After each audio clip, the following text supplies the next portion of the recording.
Good evening. We're going to be getting started. Thanks for coming out tonight. My name is Heidi Kramer, and I'm the Assistant Director for Public Services here at the Newark Public Library, and it's my pleasure to welcome you tonight. We have many VIPs in our midst, but I do want to acknowledge our recently retired director, Will McGray, and I'm sure she's thrilled that I'm putting her on the spot.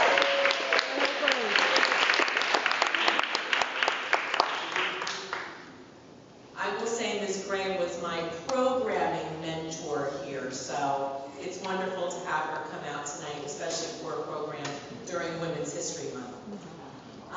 It's my pleasure to introduce Guy Sterling, former reporter for the Star-Ledger, a neighbor and good friend to the Newark Public Library, historian and author. And Guy's book is the famous, the familiar, and the forgotten, 350 Notable Newarkers. And he does have copies available for sale tonight, so I encourage you to consider that purchase. Our program series, Newark Lifetimes, Recollections, and Reflections, has been organized by Guy, and it is in celebration of the anniversary, the 350th anniversary of the city of Newark. So, without further ado, let me welcome Guy Sterling.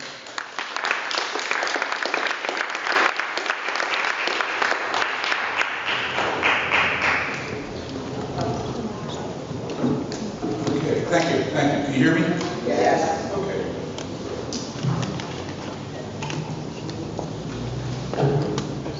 Glasses on here. Okay, so I want to welcome everyone tonight coming out, those who've been here before, and those who are new. For those who are new, this is a monthly series that we're having in this room, actually in this building, because next month's program will be on the fourth floor of the auditorium because of the book sale. But this is a monthly series we're having with notable Newarkers that I'll be moderating. Most of the people will be people who are mentioned in my book, but that's not the point. The point is that these are people who are historic figures in the city of Newark. So we're very blessed tonight to have two leaders in the city of Newark, two ladies who are leaders. They're strong, they're articulate, they're experienced, they're professional, but most of all, to me, they're independent. And as we go through our conversation tonight, you're going to find out just how independent these ladies are and how independent they've been. They're women with great backstories here, not only in Newark, but also in their lives at other places. And they have great histories. So, you know them, you know who they are in their present positions. What we're going to do tonight is we're going to look into their past and kind of get a personal glimpse of who these people were in Newark and what brought them to their present position. So let me first introduce Mildred Crump.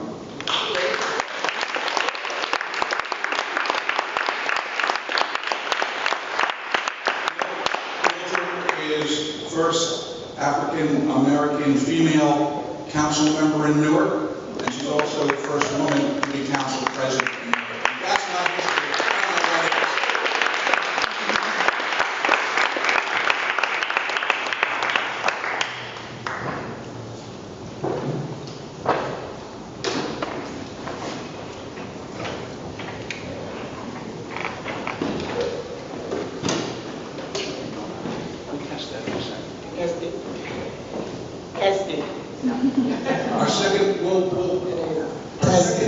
Our second guest tonight is also another historic figure. She is a former member of the East Orange Board of Education, where she was also president, to former Essex County footballer. She is the current Assemblywoman from the 34th District. And she's also the first African-American woman to serve as Speaker of New Jersey's General Assembly.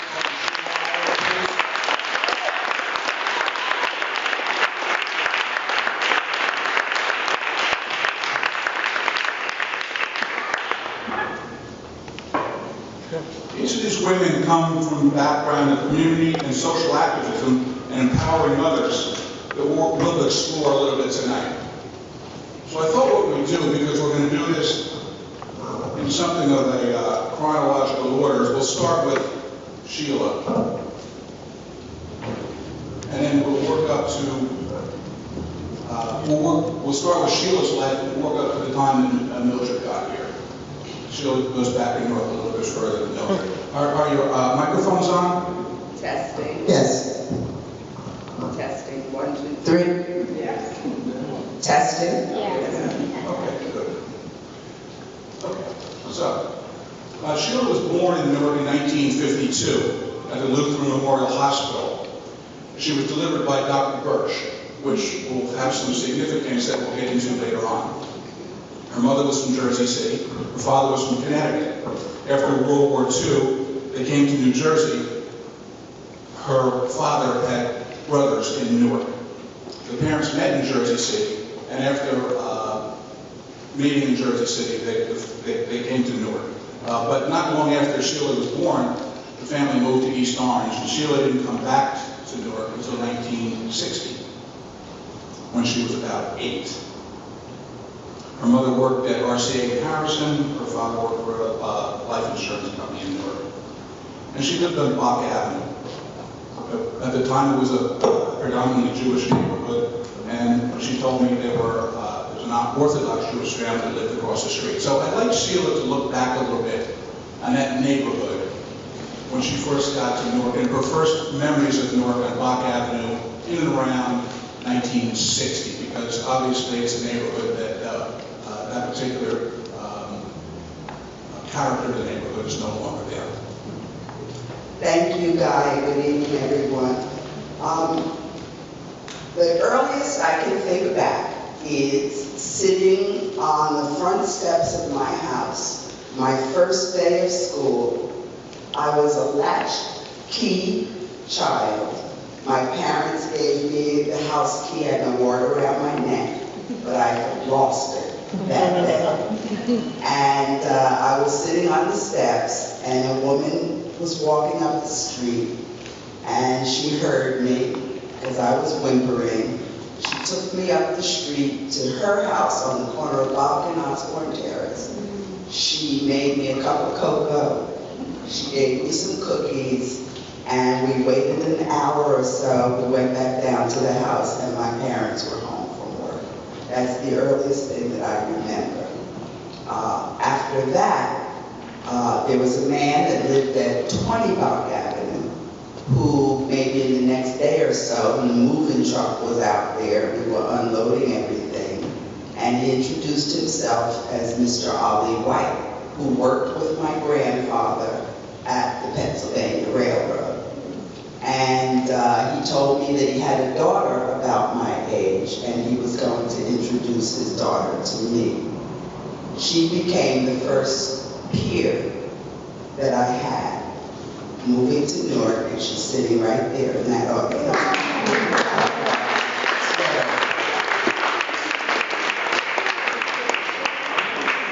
Her name was Cherry White. She has a sister whose name is Lorraine White. Her sister Lorraine became the first woman in the state of New Jersey to be a football coach. Cherry's sister, she spent an illustrious career at Weequahic High School and recently retired, Lorraine. So Cherry became the first person that I met, and I remember her mother had an immaculate house, and we used to sit in the back hall with jacks. Now, how many of you know what jacks are? Well, Cherry and I would play games for hours, and we loved to play jacks. Throw them up in the air, you throw your ball up, and you scoop up your jacks. Cherry was very, very good at jacks. But Cherry's mother always told me what lovely fingers I had. And she said I had piano fingers. We used to have the bat and ball, and we just played for hours and hours, different era of time. Subsequently, grammar school, the first grammar school I went to was Hawthorne Avenue School. it was still a predominantly Jewish neighborhood. And I started off at Chancellor in 3rd, 4th grade, I remember. My first teacher was Mrs. Subin for 3rd grade. My 4th grade teacher was Mrs. Belfato. Mrs. Belfato's brother became a very prominent judge in Essex County. I was the teacher's pet, and she used to let me come in the teacher's lounge. And I got exposed to all the teachers having their lunch at Hawthorne Avenue School. I had a great time at Hawthorne Avenue School. My brother went there too. To this day, he has a hang-up because his teacher found out he had a sister. And she called me down to her classroom one day, and she told my brother, "I can't believe you're Sheila's brother. Sheila's a lovely girl." So even today, my brother, when he teases me, he says, "Oh, Sheila, you're such a lovely girl." So my message to those of you who are educators, if you have siblings in a school or a classroom, don't tell one of them that one's lovely and one is not. The things I remember about Hawthorne Avenue School, I remember I had my first slice of pizza in that neighborhood. There was a store called Amato's. For 15 cents, you got a slice of pizza. For 15 cents, you got a single Italian hot dog. There was Keel's Bakery, I remember, in that area. And then there was a candy store at the corner of Hawthorne Avenue and Goodwin. And Cherry liked Swedish fish and those long shoestrings. And we stopped in there. Cherry went to Brevard. Interestingly, she lived across the street from me. But what I later learned, there was a period of time where there was broad policy discussion in Newark that the schools were segregated because of the housing patterns. So although we lived in an area where we went to our assigned schools, once the adults, I guess, figured out how they were going to desegregate schools in Newark, I ended up being transferred from Hawthorne and was sent to Chancellor Avenue School. Cherry was sent to Brevard Avenue School. Now, around the corner from Bach Avenue was the next friend I met early on, and she lived on Nye Avenue. And, you know, the 78 has cut a big swath right through that neighborhood. But many hours were spent at my next friend's house, and her name was Paquita Wilson, and she is sitting next to Cherry, the black and white shirt. Paquita's mother was a teacher at the Robert Treat School in Newark, and Mrs. Wilson would take us all around. And we had another friend who lived over on Mapes. And we all grew up together. We ended up going to college together, Paquita, myself, and our other friend Cynthia, who lived on Mapes. We all went to Lincoln University together. And there's a lady in the audience that went to Lincoln with us. And that's the person.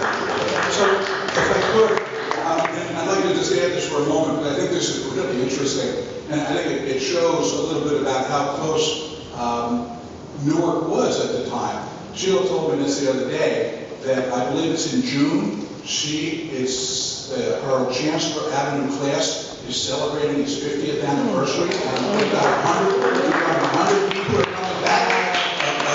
An elementary school is having a class reunion.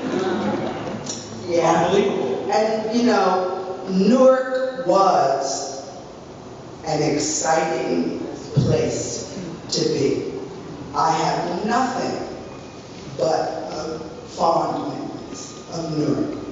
And as I grew up in age, you know, you could travel freely as a young person. You could go all over. You could get on a bus for 15 cents. And you could ride from the North Ward to the West Ward to the East. And as my friend network expanded, I met some girls from Clinton Place Junior High School. And she became one of my other good friends in the early days days in Newark, and she is here tonight. And her name is Patricia Epps. Let's bring Mildred into the conversation here. By the mid-60s, Sheila was getting ready to go to Weequahic High School. And right around that same time, Mildred Crump was moving to Newark from Detroit when her husband, who worked for AT&T, was transferred to this particular region. And I would like Mildred to repeat for you what she told me about why they chose to live in Newark and where else they could have lived. Thank you. Testing. Did I do something? Testing. First, before I begin talking about my life's journey in Newark, let me thank Guy Sterling for this series that he has put together. I'm a great believer that you cannot predict your future if you do not know your past. And so putting together this series has been an exciting opportunity for those of us who live in the great city of Newark. Certainly sitting on the stage with Sheila Oliver, the Honorable Sheila Oliver, you just can't get any better than that. And so all of you out there who are my friends, hey, it's been a great journey. So to the task. My husband was transferred from Detroit, Michigan to AT&T in 1965. And there was a lot of hubbub because Detroit was an exciting city back in those days. Literature, just arts, you name it, you could claim it in the city. And so I was not very happy, as I told Guy, when we decided that my husband was getting the dream job of a lifetime, and how dare I, prohibit him from going ahead, Joyce. So Joyce has heard the story. So to New York we come.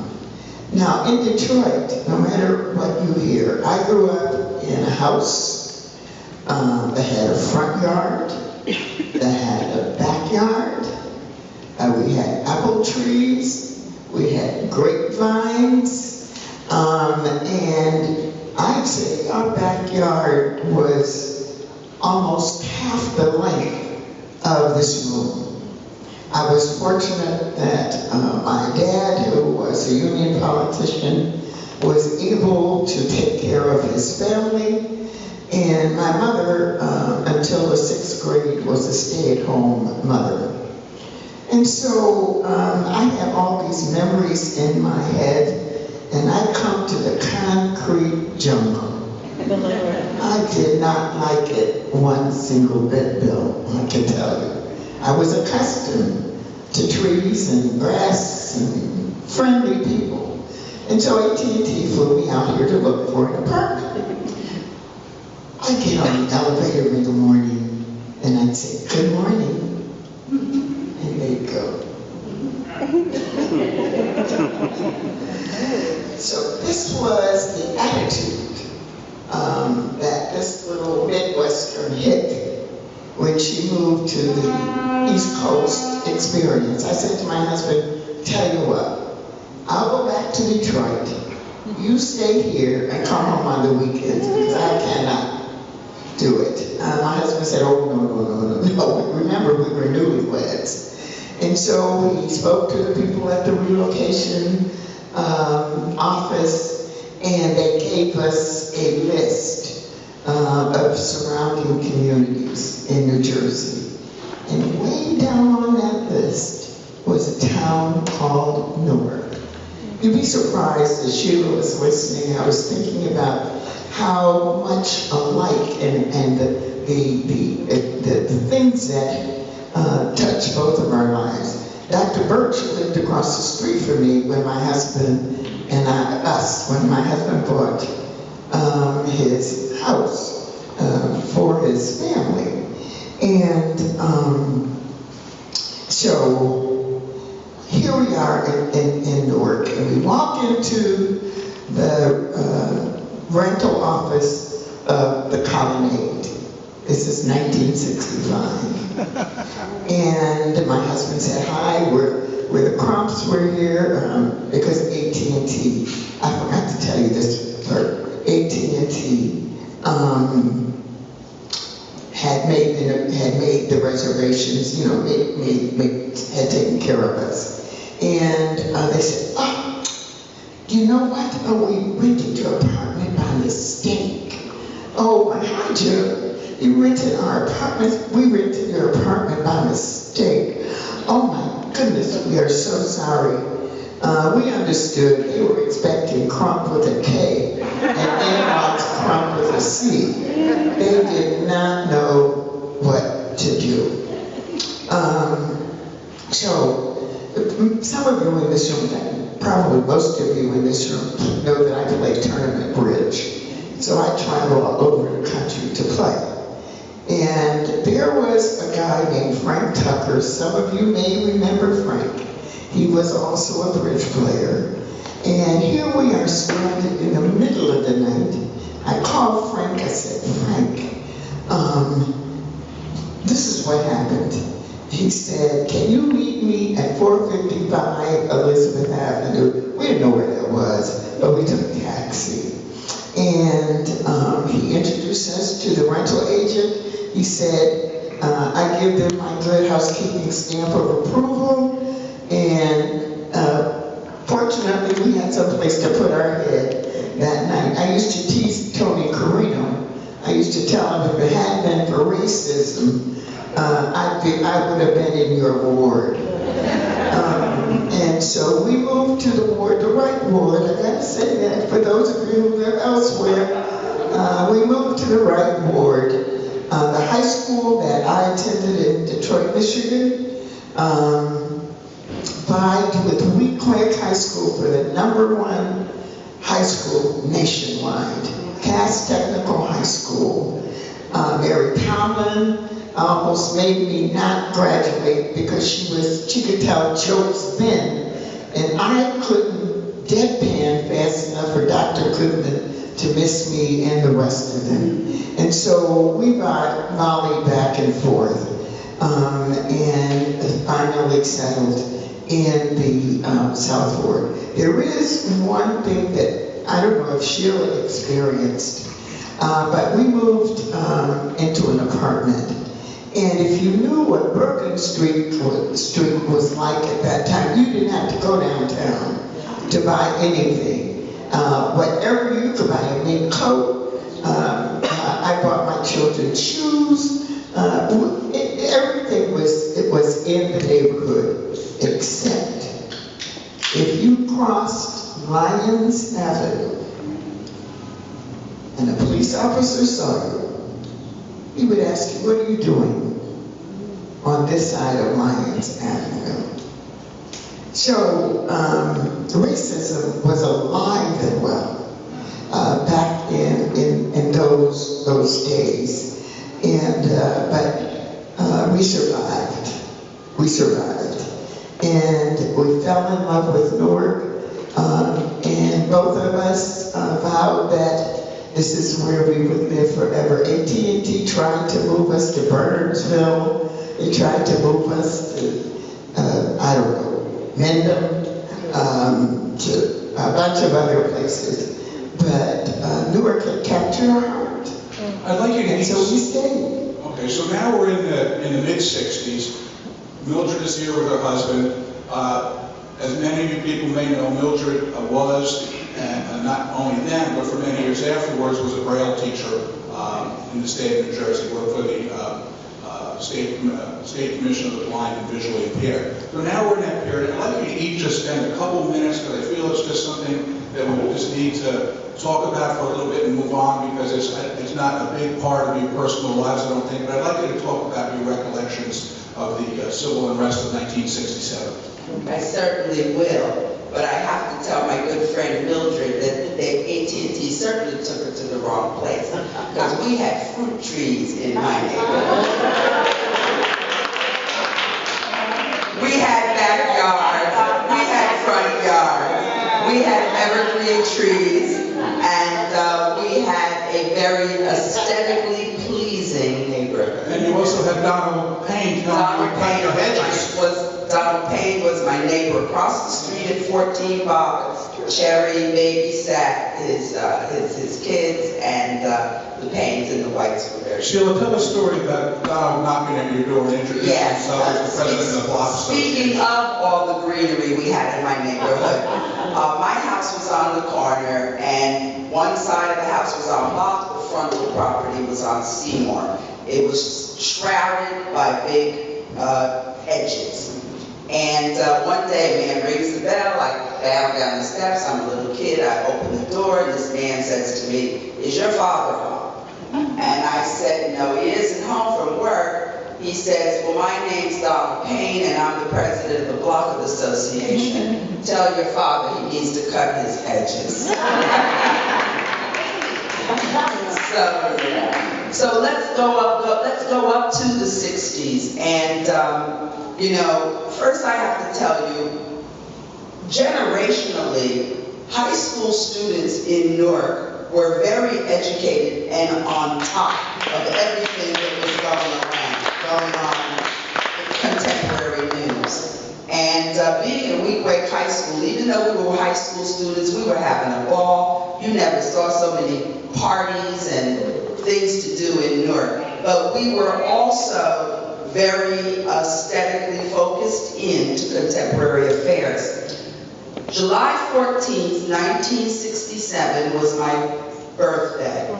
I turned 14 that day. My parents had ordered a cake from the Pathway Bakery on Broad Street, but couldn't go get it because Newark had been shut off for traffic.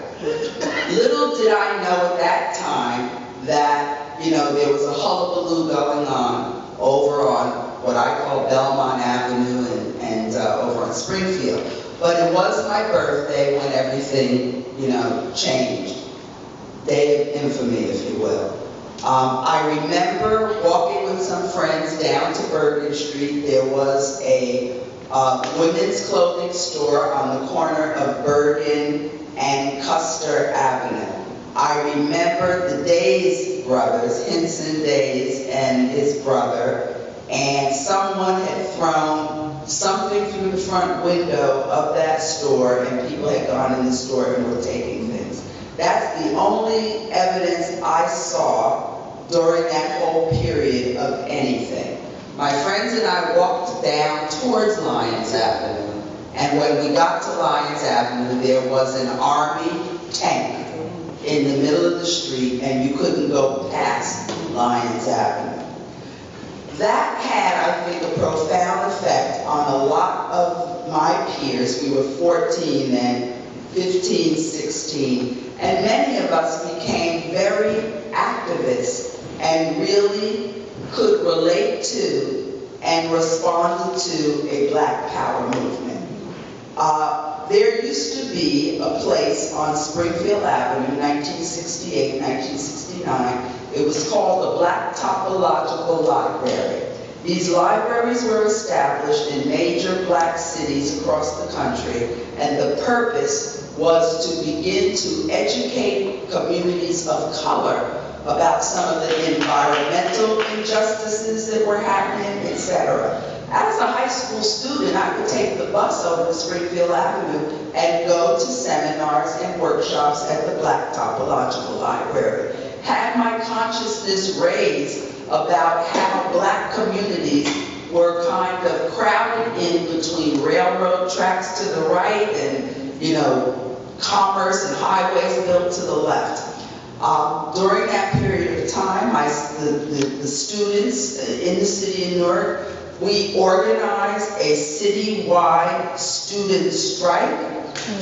We went up on Clinton Place and we had flyers printed at a printing store. It probably cost $35 for 1,000 flyers. We got on the bus, went to Barringer, West Side, handed all the flyers out.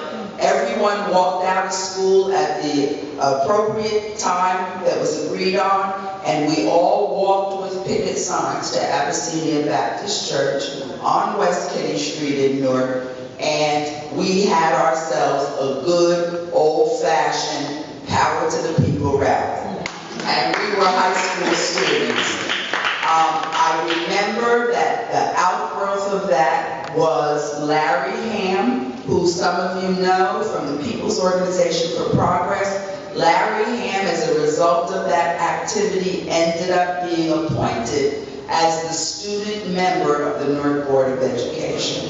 That this was a period of time where you had the Spirit House, you had the Newark School, you had folks with dashikis and beads and that sort of thing. My family was very politically engaged. One of my uncles, Alvin Oliver, was very involved with the Baraccas, with Donald Tucker, with the late Clarence Coggins, with Ken Gibson. And this was a period of time that I, as a young person, began to observe people coming together to strategize politically. And I watched and saw this coalition of people of all colors, of all religions and faith, of all ethnicities. I remember a friend that I'm friends with today, Miguel Rodriguez, who became the first Latino deputy mayor of Newark. All of these people were involved in the political movement in Newark. They organized the Black and Latino convention that was held at Clinton Place Junior High School, and they walked out with a consensus that they were going to elect a black mayor in Newark. That mayor became Ken Gibson. I remember as a senior in high school, coming down to the Terrace Ballroom, Ken Gibson had won that election, and there was dancing in the street. Those are my memories of that era. I am more and more amazed at how similar our life paths have been. I came to Newark as an activist. It's obvious that I'm a little older than Sheila, and I guess you all understand that, right? And it wasn't a joke, so I'm glad you didn't laugh. But I came to Newark as an activist. My husband, when we were still in college, formed the Students for Democratic Society with Tom Hayden, who used to be married to Jane Fonda. Well, if you think you tore up Newark, we tore up Detroit. I want you to know that. We were a little older than the sit-in students were. And so much of us, much of it was policy driven. We had the largest NAACP youth and young adult chapter in the country. We had 600 members. And people still who are active in the NAACP, who were at that time, still recall. We too were determined to change the way the world was going. A lot of idealism, but a lot of action went into it. So as college students, we were at that level where we had sit-ins and demonstrations at a university that was predominantly white and with no African American professors on staff. There were assistants and that kind of thing. And so we had a lot to do with that. I participated in the first teachers strike in the nation. It was held in Detroit. And boy, were we scared. All we could think of was the police were there and they were ready to kick our behinds. because we were disobeying the law. Fast forward to the 60s, and the rebellion. As Guy has already said to you, I was a Braille teacher, and I worked for the state of New Jersey. At that time, students there was this whole business of placing students in the best opportunity for them to function, even though they could not see it. So certain districts volunteered to take totally blind students. The day I drove a state car, and it didn't have a radio. So the day that I was coming, I think from Sparta, that's another story, coming from Sparta, and I turned onto Elizabeth and Chancellor. As I was turning, there's this big truck with a gun as tall as I was. So I pulled over and I said, "Excuse me, sir, why do you have a big gun?" And ours was a nice neighborhood, Sheila. We were in the same ward. And he said, "Ma'am, don't you know we have a riot in our hands?" I said, "A riot?" So I made the turn and I went up the street. I saw people running with clothes and with beer and with whiskey and with fruit, and you name it, they had it. And I was like mesmerized because I had no clue, seriously, that there was going to be a rebellion that day. We knew it was coming, but not that day. And the last, most ghastly memory was that when I pulled into the parking lot of the building where we lived, and I used to park my car next to Sarah Bond, so I could just look at her car and see all this wonderful stuff that I was never going to have. And I got up and I parked my car and I walked into the door only to discover that 455 was a headquarters for the National Guard. And that's a memory I'm never going to forget. You also feel that July 1967 changed Newark. Oh, yes. Absolutely. Changed the attitude, changed the way people dealt with each other. Absolutely. And that's the sad part about what happened during that period in the history of Newark. And to be perfectly honest with you, except on, I'll say, some exceptions, the rebellion destroyed the trust that people had one for the other. We're trying to get it back, but it is what it was. So before we move into the 70s, I would like Sheila just to take a moment to recollect a little bit about her high school education at Weequahic High School, and to tell the story of Dr. Finkelstein and how important he was to her and some advice he gave her. Yes, you know, and maybe because a few years span our different journeys. Amongst my peers in Newark, even after 1967, maybe because we were kids, high school kids, I do not remember experiencing anything that changed after that period, except for the evolution and growth of a Black empowerment movement. Maybe it is because of geographically where I lived, but you have to remember where I was growing up at that time.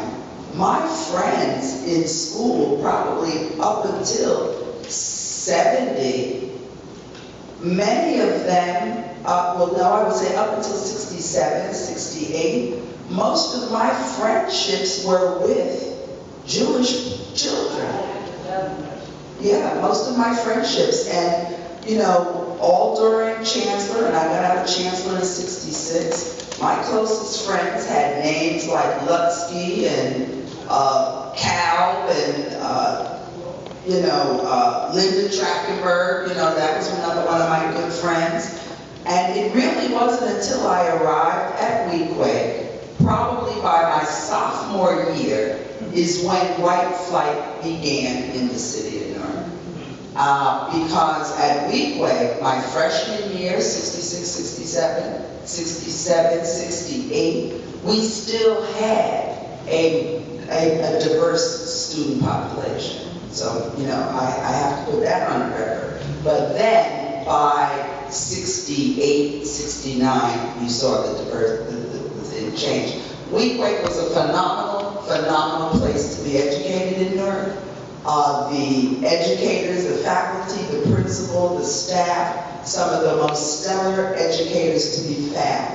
Interesting anecdote about Weequahic, because of the discrimination that existed in this country toward Jewish people, many of the people that taught us in our classrooms really should have been presidents of the major universities and colleges in this country, but they were discriminated against. But they found a safe haven at Weequahic High School.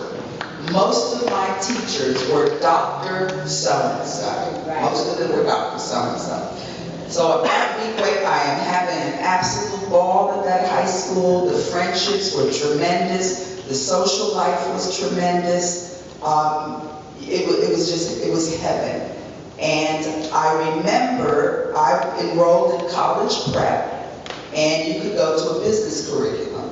A lot of my friends who went business, we used to be jealous because they carried these big steno machines to go home at night and do their homework. But Mr. Finkelstein, who was a teacher at Weequahic, encouraged me to take typing. He said, Sheila, if you learn to type, you'll always have a skill, no matter what happens. So I took typing. By the time I was a sophomore, I could type 60 words a minute. I've never been unemployed in my life, and I attribute it to Mr. Finkelstein encouraging me to learn to type. So we move into the 70s. And by this time, Mildred is starting to think that she wants to move her community activism perhaps into the political realm. And, but she's looking at the landscape and she's not seeing a whole lot of women. And in fact, not only that, she's not seeing where women are doing anything more than just being in support of kind of secondary roles. And as she told me, one of her first political acts was getting involved in the campaign of Calvin West when she was asked to bring the chicken wings to the ceremony. So take us through a little bit through the 70s and into the 80s about what you faced on the male-dominated political landscape in New York, how you were regarded, how women were regarded, and how you started to try to overcome some of those obstacles. Yes, so I grew up with a father who was fired in 1948 because he attempted to organize the men who worked on the line at Chevrolet. He then went to work for the city of Detroit, and he was as a sanitation worker. These are not my words, but the words of one of the international presidents of another union. I spoke for AFSCME's state convention, and this gentleman was present. He said, I remember her father. He organized the largest sanitation workers in the nation at that time. His words, not mine, but I can believe it. And so I came from a very political family. Some of you may or may not know my sister is also a councilwoman in Ohio. I just left her, we were in Washington for a meeting. So I've been politically involved for as long as I could remember. My dad would run off flyers saying, vote for Deborah Petty. And we'd go around and we'd hand them out to the people, say, my daddy said, could you please vote for, and they would pinch our cheeks and say, oh, of course, your father, Deborah Petty, has our vote. So I grew up in a very political environment. I moved to Newark, not impressed at all with what I saw in terms of women being involved. Marie Villani served for many years with distinction, and one day I said to her, we were standing outside of Columbus Homes, and I said, Marie, why haven't you helped an African-American woman get elected in the city? And she kind of blew me off, but that was understandable. And so someone who has left this earth, Golden Johnson, Joan Whitlow, Bob Taylor, and I could name a whole bunch of names. Irene Daniels, we got together and said, we're going to elect a black woman. We did all of the things that made it possible for the guys, so why not us?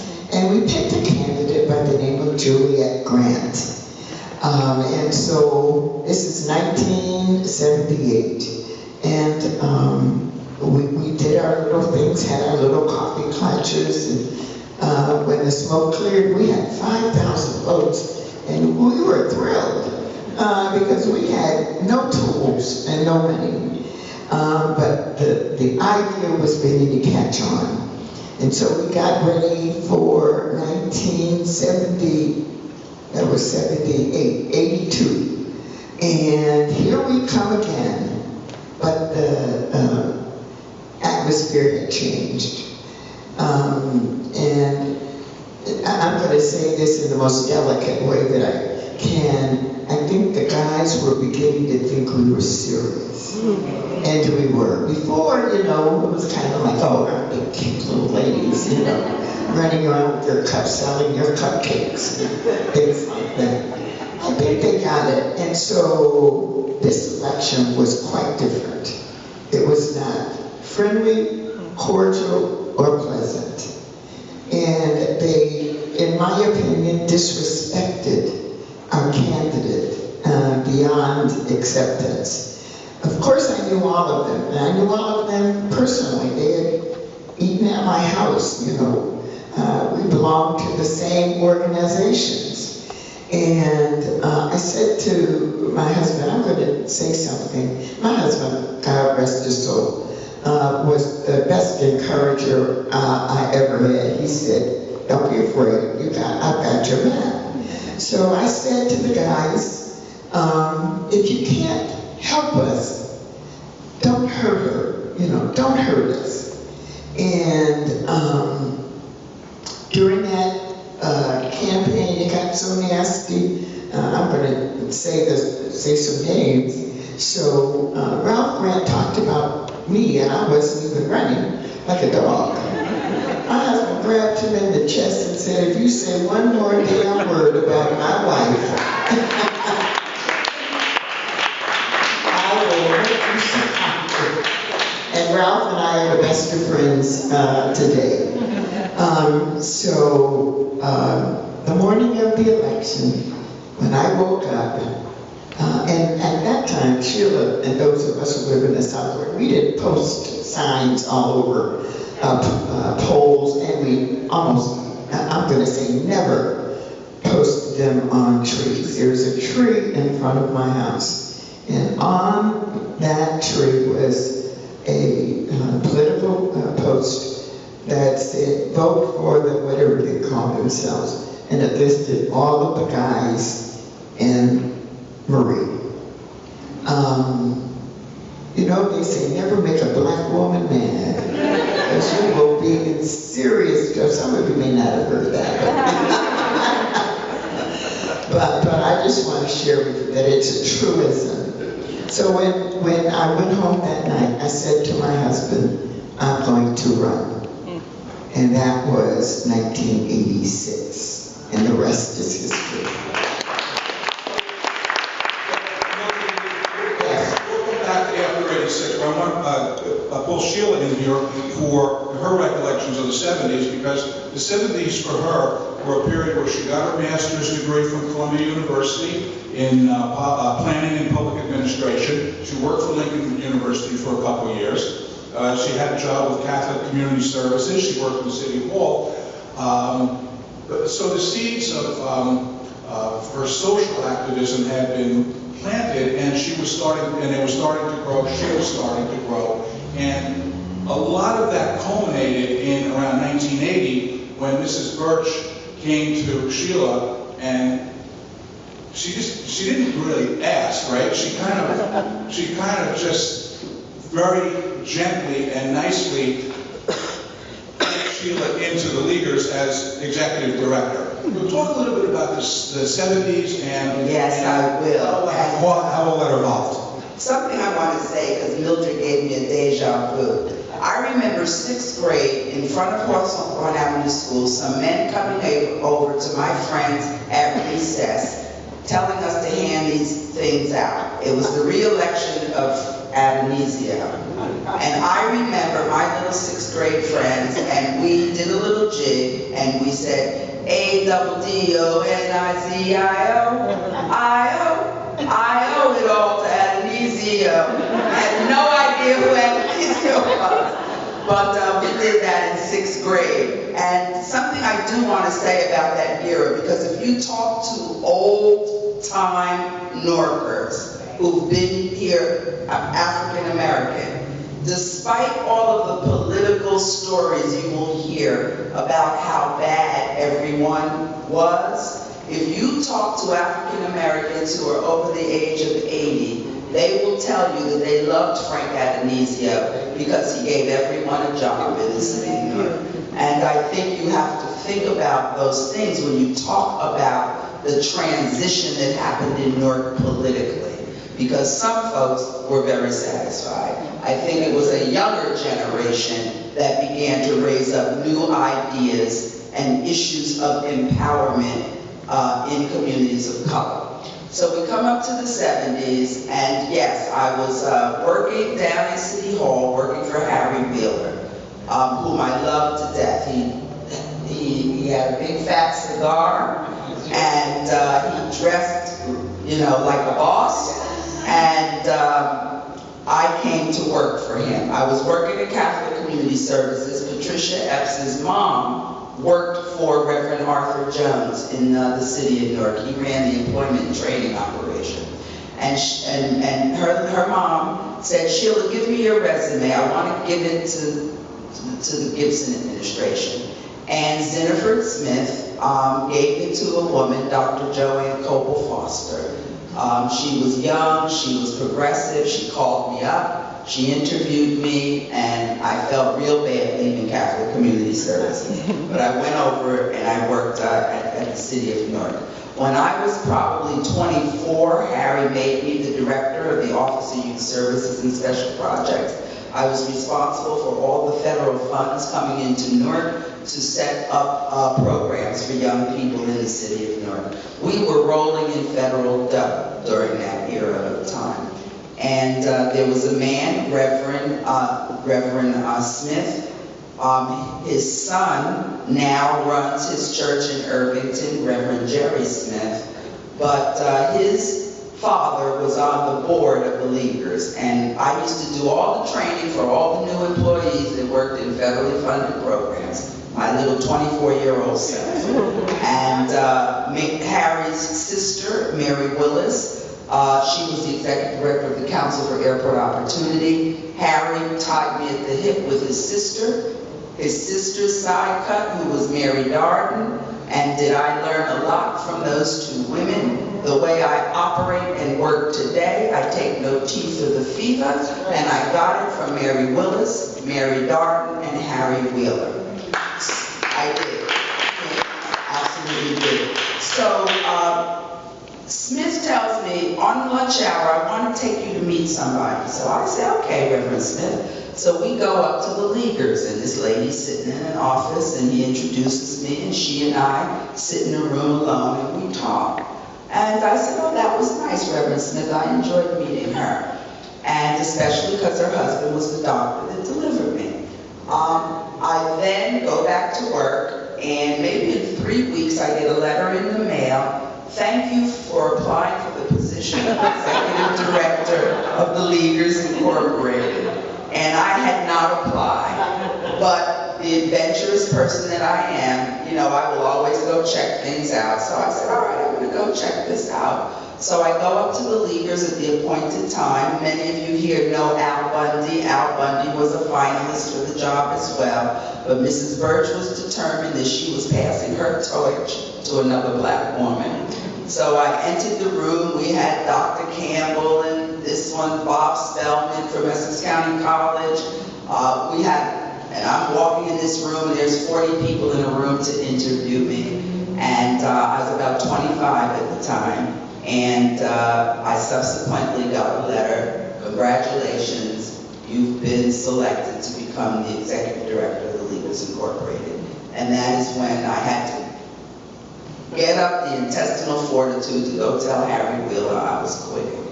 And that I lost sleepless nights over it, but I went and told Harry that. I believe that that created a transition and a transformation in my life as well. Now you have to understand, I was always politically astute, I was always an activist, but I abhorred the established political structure. I really could not accept that if you were a member of either of the two established parties, that you had to toe the party line and believe everything that the party poobahs said. So I become the director of the Leaguers, and I have to begin to deal with the political structure because they control the purse strings of financing for early childhood education programs, for programs for the elderly, for after-school programs, and the Leaguers also operated Head Start. So I had to begin to deal with the elected officials in Newark, and it probably was through that experience, running the Leaguers, parents involved, young people involved, volunteers involved, and I think, you know, the politicians that Mildred made reference to, those men, they began to understand during my era, wow, these women got folks that follow them. And that is when the electeds in the area began knocking on my door for different things. It is nothing I ever sought out, running for elected office, nothing. The other interesting thing I will say to Mildred, and I don't know if it's because I came out of the whole Woodstock era, you know, we were very militant, but as a woman, my gender has never been an issue for me. I had parents who, you know, told me to be self-confident. I had a very healthy self-esteem, and I never thought I didn't belong anywhere. I couldn't walk in any room, nor I was not capable of doing anything. So I never had a problem with a political establishment or structure or anybody telling me what I was going to do or what I was not going to do. So I'm asked to run for office when a young mayor became the mayor in the city of East Orange. I moved to East Orange, and I slept there. Everything else I was doing in Newark, but I drove home, slept in East Orange. So Mayor Cooper, who I loved dearly, admired a lot, he asked me to serve on the school board in East Orange, which I did. He was very involved in the Bill Clinton campaign, and when President Clinton was elected president, he made Cardell the Assistant Secretary of the U.S. Department of Housing and Urban Development. Little did I know then that his game plan was that I was going to come into the mayor's office after him. And 7 weeks before the mayoral election in East Orange, he approached me and asked if I would be interested in running for mayor. I was not interested. But how he orchestrated that, unbeknownst to me, there was a freeholder serving the 3rd District, freeholder Wright, Arthur Wright. They called Arthur in a room and told Arthur, we are going to hook you up over at the sheriff's department, and you will become an undersheriff. And Sheila is going to fill your unexpired term on the freeholder board. And Arthur would chuckle today. Arthur said, well, I got to go check with my people. And Leroy Jones, our current Essex County Democratic chairman, and Cardell said, fool, we are your people. And that's how I ended up filling the unexpired term of Arthur Wright, subsequently running for mayor in East Orange, losing to Bob Boucher by 51 votes, but I will tell you I learned a hard lesson in that campaign. It was a 7-week campaign, lost by 51 votes, but when I went to bed that night, I had won by 1,200. So I learned a lot of valuable lessons about the operation of the Board of Elections, the county clerk's office, etc., etc. And that's pretty much how I got involved. The freeholder experience was an interesting experience, but it wasn't quite my niche in terms of the things that I like to see happen, public policy, etc. We then had a Republican county executive when I finished up on my term on the freeholder board, Jim Treffinger. Jim Treffinger asked if I would be interested in working in his administration. I told him, why not? I was working here at the library during those years as the development director of the Newark Literacy Campaign. I also was working at Caldwell College. I'm an adventurous soul, and I said, why not? I became the assistant county administrator under Treffinger's administration, and then, of course, when we had a transition in the government, I, always knew the county exec, and I stayed on. So I've served as the assistant county administrator in Essex County since 1996, I think, 1996. Running for the state assembly was never on my radar screen. My dear friend Leroy Jones and the boys decided when they redistricted legislatively, they were going to send Senator Nia Gill back to the lower house, and Leroy was going to be a senator. That didn't sit well with Nia Gill, didn't sit well with a lot of others. Leroy asked me if I would run with him. And of course, I was the window dressing for his senatorial campaign. As it turned out, I won and he lost. And that is how I became a member of the New Jersey General Assembly. So, Mildred, we left you off in 1986 when you decide that you're going to be the candidate for city council in Newark. And you come in 5th. And I told you before that these are both very independent women. And I'll show you now with some evidence. And correct me on my dates here. In 89, Donald Payne takes Peter Rodino's place in Washington in the House of Representatives. Hank Martinez calls Mildred as the 5th place finisher for a council seat and says, Mildred, we've decided we'd like you to be the next council member for the city of Newark. And Mildred tells him no. Talk a little bit about that, if you would, and then take it from there to when you did decide to run, okay? You ran again in 90, you lost, but you won in 1994. Take us through that, and take us through, also get into that, if you would, the opposition that you faced from the James during those years that you were ascending in your politics.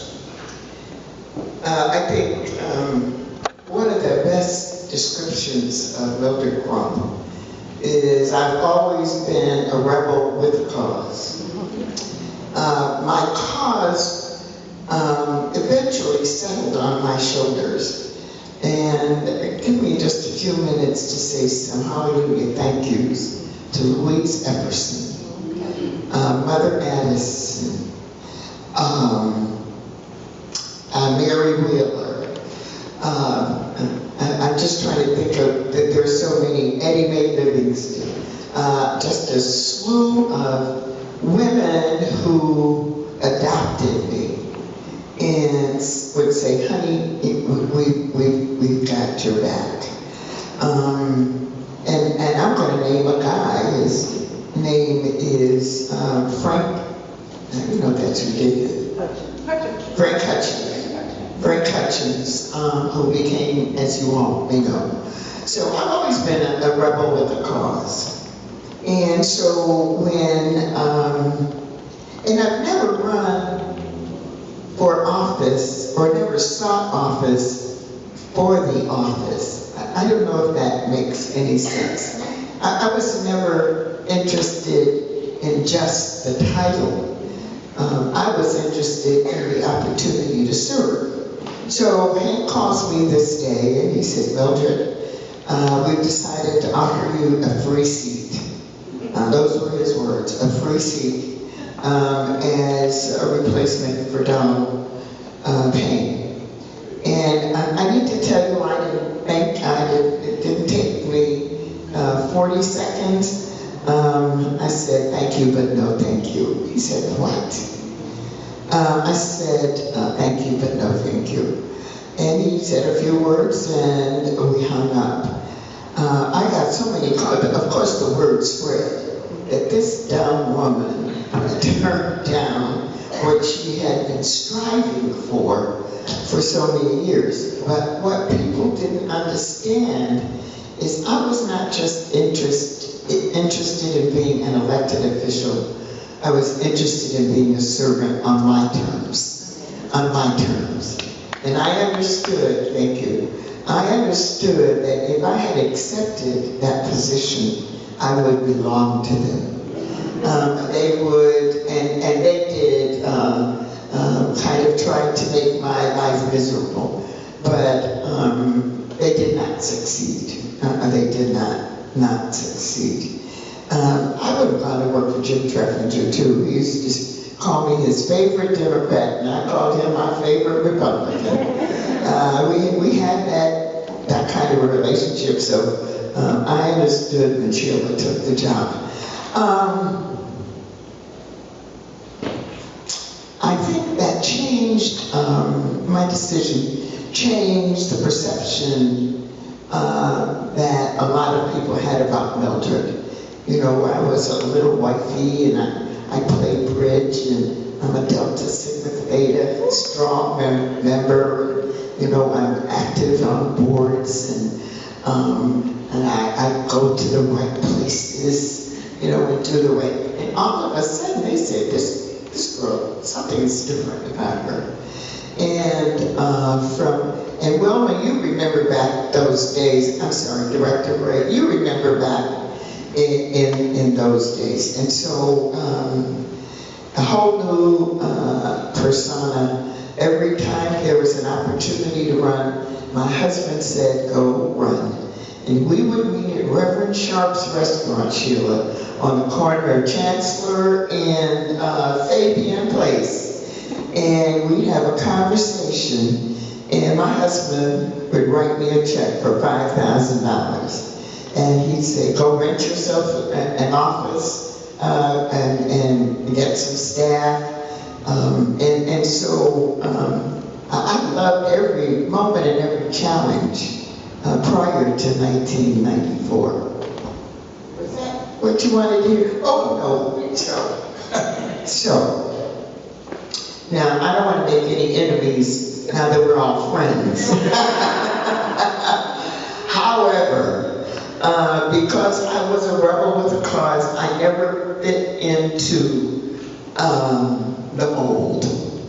And so Mayor James would come up on the third floor and he'd start at George Branch's office and he'd go to Louise Quintana's office and he'd skip me and go to the next office when there was some legislation that needed to be passed, that the administration wanted to pass. one day, I don't know if I told this to you guys, so one day, and the reason I knew that he was on the floor because the door was right in front of my office. And so he went to George and he went to Louis. I was in the office and I ran, I said, Mayor, you skipped me. And like, but I made the impression. I was not discouraged. I knew what my purpose was, and I was not fearful of any of them because I felt the community had my back. But they did try to, you know, make it difficult for me. Okay, and just for the record, in 1998, Mildred ran for mayor, along with Ron Rice, against Sharp James, and of course, we know what happened there. Cory Booker asked her to run for council in 2002, and she wasn't ready. She was retired, and she wanted to take some time to herself. But he asked again in 2006, and she was elected, and she's been re-elected ever since. What I'd like to do now is, if you could, we're going to open the floor for questions in a moment here. If you want to think about the question for a moment, but I'd like to ask my last question of each of these two women, and that is, given that you are historical figures in what you've done in Newark and in the state of New Jersey, I wonder how that, if that's brought any additional pressure in carrying out your responsibilities, if it's something you've had to live with, if it raised the bar for you in how you conducted yourself, did it raise the bar in how other people perceived you? I think that Mildred brought us full circle with, although our experiences in Newark may have been different generationally, we both share the common characteristic of being rebels with a cause.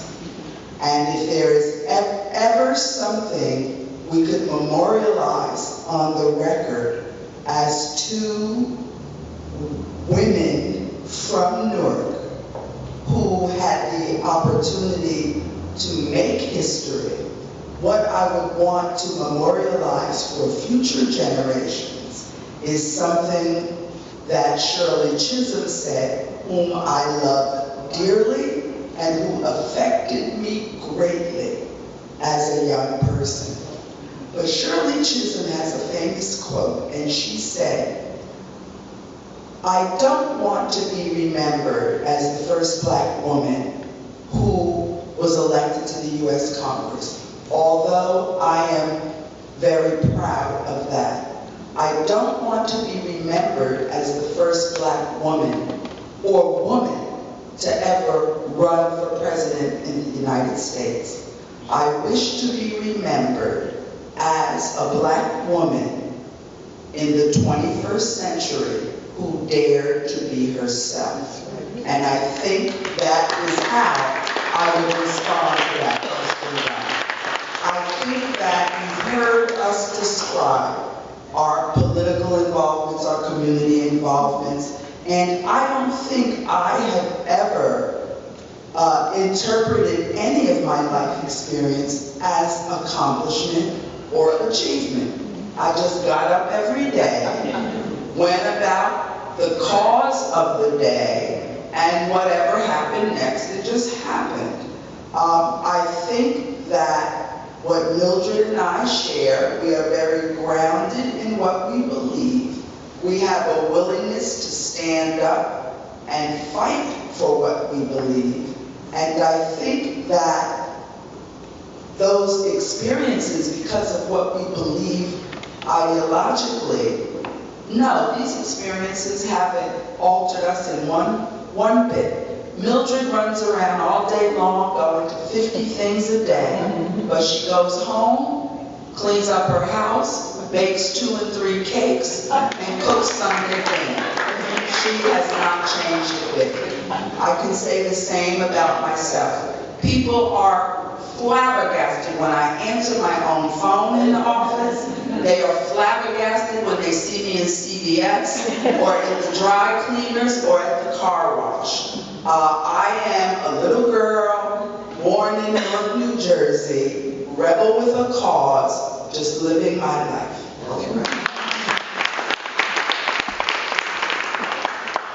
Tonight has been of great value to me, not because we sit here, but because as I listen to Sheila, as she talks about her experiences, boy, does our lives match.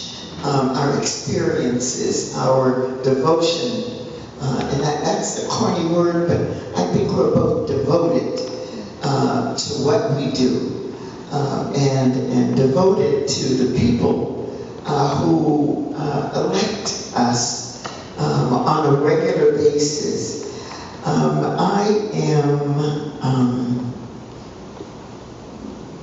My dad taught us an expression, and my sister and I remind one another.